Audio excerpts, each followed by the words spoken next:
විධිමත්ව බොහොම ආසාවෙන් කැමැත්තෙන් ලබදින්ට අද වැඩි කරගන්නවා සම්පූර්ණ කරගන්නවා අද කියා දෙන කාරණා සියල්ල හරියට ලස්සනට ලියා ගන්නවා ඒ දෙන පාඩ අනුව කළු පාඩ නිල් පාඩ රතු පාඩ ලස්සනට ලියාගෙන කොහෙන් කරගෙන අද වැඩ හරියටම කරගෙන අද ඔයාලට අපි කතා කරන සංදි පාඩම එක අමාරුයි ගොඩාක් දරුවෝ කියලා තියෙනවා අමාරුයි තේරෙන්නේ නැහැ කරගන්න බෑ අනේ මන් දන්නේ නැහැ කීකේ ඉතනදී වෙන්නේ නැහැ වෙනදී හිතා ගන්න බැරිලා සතිය තිබුණා ඒක මාර්ගා නෙවෙයි මොනවද කියනවා සංදි පාඩම අමාරු පාඩම නෙවෙයි නේ සංදි පාඩම අමාරු පාඩම නෙවෙයි හරිද අමාරු තියෙන්නේ ඔයාගේ මහා අමාරු දකින්න මුලින්ම වල තියා ගන්න අතර අහන්න ලස්සන මොන්නේ ඔබගේ මූලික දැනුම් ගබඩා ප්‍රදේශය සහ අතිරික්ත දැනුම් ගබඩා ප්‍රදේශ කියන ප්‍රදේශ දෙකම දාන්න තියෙනවා. ඇයි?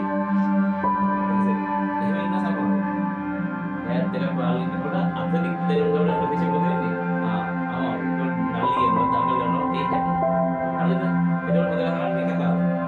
උදාහරණයකට සංදි එවොත් සංදි එක්කෝ විසංගිය දෙනවා සංදි කර දක්වන්නේ. නැත්නම් සංදි බලය දෙනවා විසංගි කරලා සංදි වර්ගය දෙනවා. සංදි වර්ගයක් දීලා එයාට දාන උදාහරණ අපිට ගන්න පුළුවන් විදිහට මම ඕනේ කොරේ මහුවත් තමයි අහුරු තුනයි.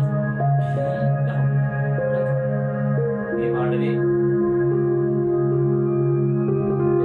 මේ පාඩමේ මහා පොරෙන් ඕලෙවල් වල අනිවාර්ය ප්‍රශ්නයක් හරිද මේ පාඩමේ ලකුණු 10 බලවන්නේ සංදි වලින් අහන ලකුණු තුනද ෆස්ට් එකේ 1යි හරිද දෙවෙනි එකේ 2යි පොරෙම අහුවත් පොරෙම අහන්න පුළුවන් ගාන 5යි එහෙම අහන්නේ නැහැ අහලා නැහැ හරිද තුනක් කොහොමද එනවා හරිද එහෙනම් මතක තියාගන්න ඔයා ගන්න ලකුණු 200 ඇතුලේ ඔය තුන ඉතින් බෙදෙද්දි 1.5 තමයි හරිද අපි 200 හිතන්නකෝ ඕවරෝල් 200 වල